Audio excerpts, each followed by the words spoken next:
Having the right setup in your kitchen is crucial for every home cook and professional chef.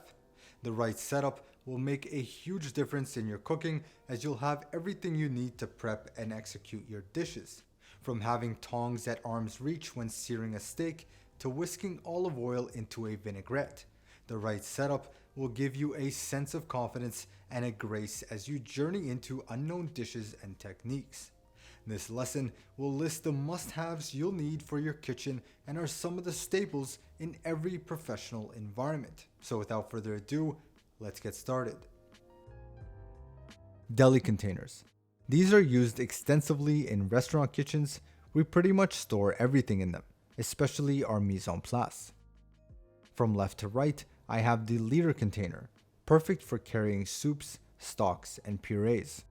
I then have the half liter, great for keeping most mise en place components which have been processed and portioned. Lastly, the quarter liter container, great for storing spices, salt, sauces, and infused oils. The deli container is the container of choice among chefs because it's clear so you can see exactly what's inside. It's also stackable, so it helps with storage space in your fridge and pantry. They're also freezer safe and heat resistant, so you don't have to worry about them cracking or melting. When storing these in your pantry, I like to keep my lids stacked separate from my containers and make sure the containers are stacked to size. Basically, you don't want to combine sizes in your stack like so. Now that is the deli container. I highly recommend you get yourself a set, which you can easily find on Amazon. Utensil cylinders. These are restaurant bain-marie pots, which I like to hold my utensils in. But if you wish, you can also use ceramic utensil holders, which work just as well. Now I like to group bigger utensils and those I use for proteins into one cylinder, whereby smaller items are grouped in the other. This is to your preference, of course. Do whatever makes sense and feels right to you.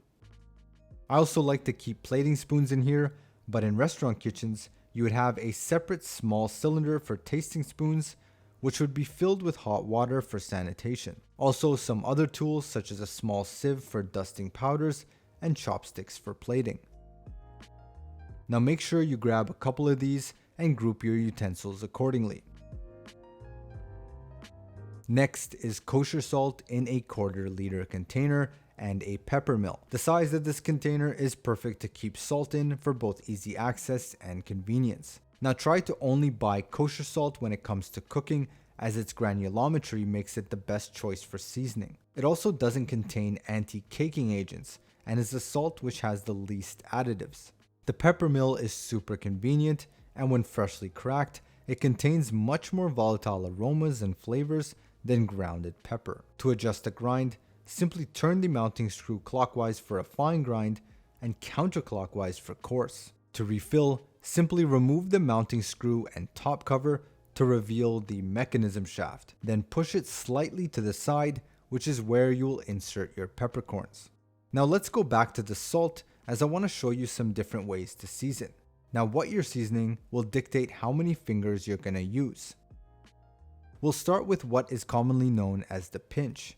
This is great when salt needs to be added carefully to perfectly season a dish rather than over-season. They call it a pinch of salt because it uses only the index and thumb, which are the same two fingers you would use to pinch someone. Next, we're going to include our middle finger. I like to use this when seasoning steaks, purees, and vinaigrettes. We'll then include the ring finger. This is great for seasoning soups, stews, and tomato-based sauces. Lastly, seasoning with all 5 fingers. This is great for pasta water, brines, and cures, where it's acceptable to use a heavy hand. Now that's our salt and pepper, 2 must-haves in every kitchen setup. Next, you'll want to keep your oils stored in squeeze bottles for easy access and use. I have 2 separate bottles, one for olive oil and the other for a neutral oil. This one is canola. Now this is super important when cooking just about everything, as you'll want to have it at arm's reach when you're ready to actually cook. Now as you can see, I keep everything we just talked about in a section right beside my stovetop. Everything I need to season, cook, and handle ingredients with is conveniently located and grouped together. Now that's it for this lesson. The key takeaway is to ensure that you treat the area where you cook, which is most likely your stovetop, like your workstation, ensuring that you have everything organized and conveniently located. This will make cooking more enjoyable so that when you need to season, oil your pan, or turn that chicken breast, you'll have everything right at your fingertips. In the next lesson, we'll be discussing a cooking fat that deserves its own within this module of the course. I'll meet you there.